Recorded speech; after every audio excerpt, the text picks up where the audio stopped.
Good morning बच्चों। अब हम केमिकल काइनेटिक्स का पार्ट 3 समझाने जा रहे हैं क्लास 12 के लिए।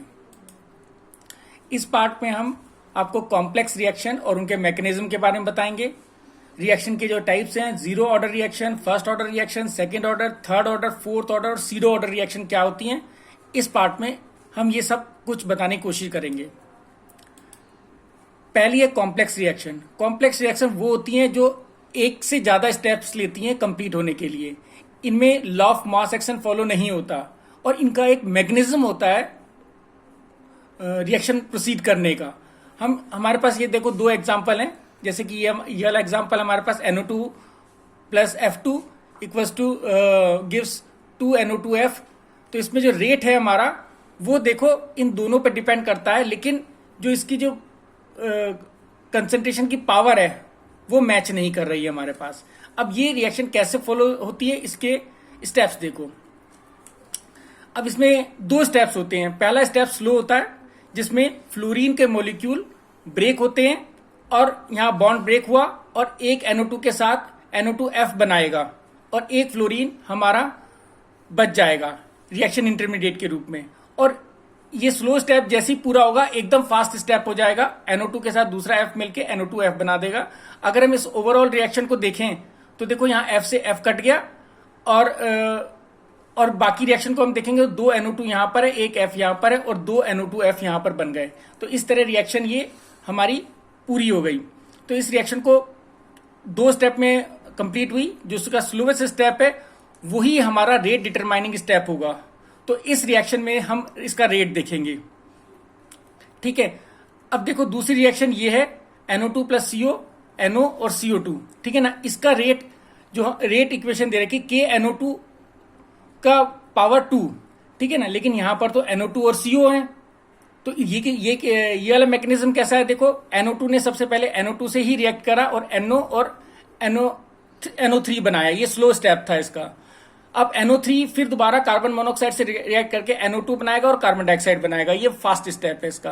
तो रेट हमारा इस पर डिपेंड करता है। देखो यहाँ पर दो NO2 हो गए तो यहाँ पर इसलिए इसकी पावर 2 हो गई यहाँ पर, ठीक है ना। ओवरऑल रिएक्शन देख लो, यहाँ पर NO3 से NO3 कट गया और NO2 से यहाँ NO2 कट गया।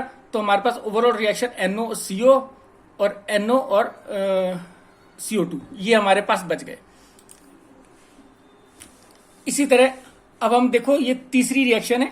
तो इस रिएक्शन में देखो H2O2 H2O और O2 बनाता है, लेकिन इसमें जो हमारे पास जो रेट आ रहा है, रेट में I माइनस भी आ रहा है इसका कंसंट्रेशन, जबकि यहां तो I माइनस है ही नहीं। तो इसका मतलब है ये कैटलिस्ट की तरह यूज हुआ। अब ये कैटलिस्ट की तरह कैसे यूज हुआ ये हमें इसके मैकेनिज्म में पता चलेगा।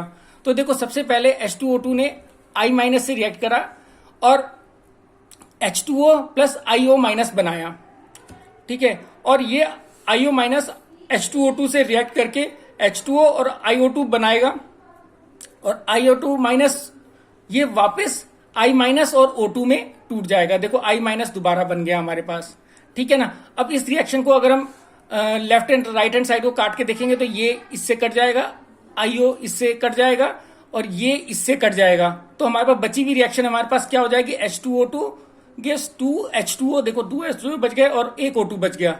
तो यहां पर I जो है जैसे पहले था रिएक्टेंट में और वैसे ही बाद में रिकवर हो गया। इसका मतलब है I एक कैटलिस्ट की तरह यूज हुआ। ये एक इंपॉर्टेंट क्वेश्चन है, आ सकता है ये। अब देखो हमारे पास mechanism equilibrium reaction. Equilibrium reaction में क्या होता है कि रिएक्शन वापस फॉरवर्ड के बाद बैकवर्ड रिएक्शन भी होती है हमारे पास। तो इस रिएक्शन में हम देखो हमारा रेट यहां पर NO2 के 2 पावर और O2 रेट देखने में तो सही लग रहा है, लेकिन यहां पर K डैश है। अब देखो हम इसका मैकेनिज्म क्या है। तो सबसे पहले NO2 के साथ रिएक्ट करके NO3 बनाता है, ये फास्ट रिएक्शन है, ठीक है ना। फिर NO3 NO के साथ मिलकर NO2 बनाती है, ये स्लोएस्ट स्टेप है इसका। इसका मतलब रेट इस स्टेप पर डिपेंड कर रहा है। ओवरऑल रिएक्शन हमारे पास देखो NO3 से NO3 कट गया तो क्या होगा, 2NO और O2 ये हमारा NO2 बनाएंगे, ठीक है ना। तो यहाँ ये NO2 है, ये गलत लिखा हुआ है यहाँ पर, ठीक है ना। तो ये हमारा बन गया, ठीक है। तो यानी स्लो स्टेप हमारा रेट डिटरमाइनिंग स्टेप है। तो यहां पर इस स्टेप में अगर हम देखेंगे तो यहां पर हमारा KNO3 और NO आ गया हमारे पास, ठीक है ना। इस स्टेप के अकॉर्डिंग KNO3 और NO आ गया। अब देखो हमारा जो फास्ट स्टेप था, फर्स्ट रिएक्शन थी इसमें, तो उसका अगर हम इक्विलिब्रियम कांस्टेंट की वैल्यू निकालेंगे तो K जो है प्रोडक्ट अपॉन रिएक्टेंट का कंसंट्रेशन आता है। तो यहाँ पे NO3 का कंसंट्रेशन हमारे पास NO3 K NO और NO2 O2 आ गया। तो NO3 की वैल्यू हमारे पास आ गई। अब इस NO3 की वैल्यू को वापस रेट लॉ में लगा देंगे। तो NO3 की जगह हमने NO और O2 हमने लिखा, तो यहां पर देखो 2 NO2 हो गए और 1 O2 बच गया, और 2 K आ गए यहां पर, तो 2 K की जगह हम K डैश लगा देंगे। तो इस तरह हमारी रेट ऑफ रिएक्शन आ गई। एक और क्वेश्चन करके देखते हैं इसी तरह का। यहां पर 2 NO BR है और इसका रेट हमारे पास ये गिवन है। तो इसमें दो स्टेप्स हैं। देखो पहले NO BR से रिएक्ट करता है, NO BR2 बनाएगा जो फास्ट स्टेप है। दूसरा NO BR2 NO BR2 बनाएगा, ये स्लोएस्ट स्टेप है, यानी रेट हमारा इस पर डिपेंड करेगा। देखो NO2 BR2 यहां पर आ गया, NO यहां पर आ गया, तो ये हमारा रेट हो गया, ठीक है ना। और K हमारा पास रेट ये आ गया हमारे पास, ठीक है ना। अब हम ये जो फास्ट स्टेप है जो रिवर्सिबल था, इसमें लॉ ऑफ मास एक्शन लगा देंगे। तो इससे इक्विलिब्रियम कांस्टेंट निकालेंगे हम। तो K प्रोडक्ट अपॉन रिएक्टेंट का कंसंट्रेशन, तो यहां से हम NO BR2 की वैल्यू निकाल लेंगे। तो वो क्या निकली हमारे पास K NO BR2, और इसको हम वापस रेट लॉ में लगा देंगे। तो NO BR2 की जगह अगर हमने ये लगा दिया NO BR2, ठीक है, तो हमारे पास NO के 2 बन गए और BR2 बन गया। इस तरह हमारे पास और K मिला के K डैश बन गया। तो इस तरह हमने ये भी रेट निकाल लिया। अब देखो रिएक्शन कितने टाइप्स की होती है। पहली रिएक्शन है जीरो ऑर्डर रिएक्शन होती है। These are the reaction in which concentration of reactant does not affect the rate of reaction, that is rate is independent of the concentration, यानी कंसंट्रेशन पे इस पे डिपेंड ही नहीं करता है ये zero order reaction. A B से हमारा प्रोडक्ट बना, A का कंसंट्रेशन भी जीरो, B का कंसंट्रेशन भी जीरो, ठीक है ना। तो ये इसका रेट हो जाएगा। इस तरह यहां पर जो NH3 है, इसमें भी NH3 के जो रेट है हमारे ऑर्डर है हमारे पास वो जीरो है, ठीक है, कंसंट्रेशन में डिपेंड नहीं करता ये। दूसरी आती है हमारी first order reaction. These are the reaction in which rate is directly proportional to the concentration of reactant, यहां पर कंसंट्रेशन के डायरेक्टली प्रोपोर्शनल होती है। और sum of the concentration power on which rate depends experimentally comes to be 1।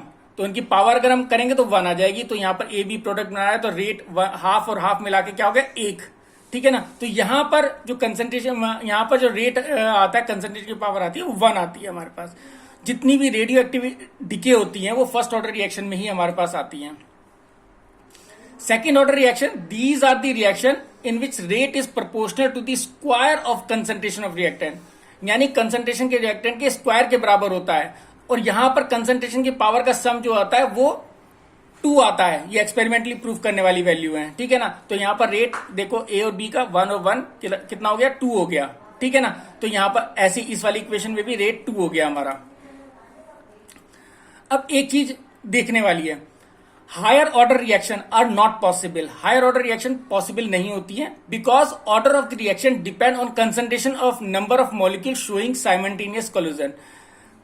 क्योंकि जो जितने molecule concentration मतलब सॉल्यूशन के अंदर जितने मॉलिक्यूल होंगे वो एक साथ अगर कोलाइड करके प्रोडक्ट बना रहे हैं, उनके अंदर एक साथ जो कोलिजन हो रहे हैं, तो उन पर प्रोडक्ट बनना डिपेंड करता है। और एक साथ 4 मॉलिक्यूल का कोलिजन पॉसिबल नहीं है। इस वजह से हायर ऑर्डर रिएक्शन की पॉसिबिलिटी बहुत कम होती है।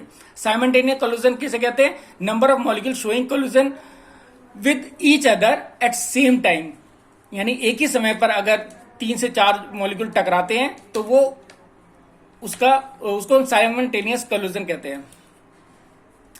Third order reaction, these are the reaction in which rate is directly proportional to cube of the concentration of reactant, यानी यहां पर रिएक्टेंट के क्यूब पर डिपेंड करता है। तो यहां पर देखो इसमें पावर ऑफ कंसंट्रेशन भी हमारी 3 आनी चाहिए। अब देखो 2 यहां पर और 1 यहां पर, 2 और 1 कितनी हो गई 3 हो गई रेट में, ठीक है ना। ऐसी फ्रैक्शनल ऑर्डर रिएक्शन भी होती है हमारे पास।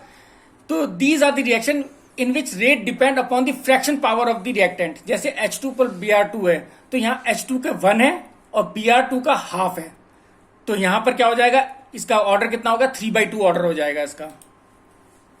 ऐसे ही हमारे पास फोर्थ ऑर्डर रिएक्शन होती है, ये फोर्थ पावर ऑफ कंसंट्रेशन पे डिपेंड करती है, और इसमें पावर का सम हमारे पास 4 आना चाहिए।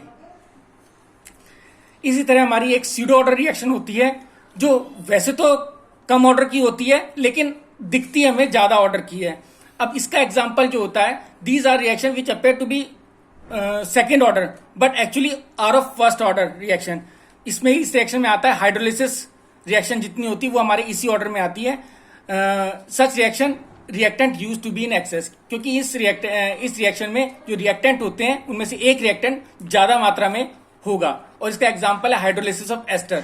अब देखो ये एस्टर की हाइड्रोलिसिस हो रही है, इसमें पानी जो है वो ज्यादा मात्रा में है, ठीक है ना। तो पानी का जो कंसंट्रेशन है वो डिपेंड नहीं करेगा। वैसे तो यहाँ पर देखो ज्यादा ऑर्डर आ रहा है, लेकिन यहाँ पर सिर्फ एसिटिक एसिड के कंसंट्रेशन पे डिपेंड करेगा ये, ठीक है। तो ये हमारा वैसे 2 ऑर्डर होनी चाहिए, लेकिन 2 ऑर्डर ना होके ये क्या है, 1 ऑर्डर फर्स्ट ऑर्डर रिएक्शन है, ठीक है।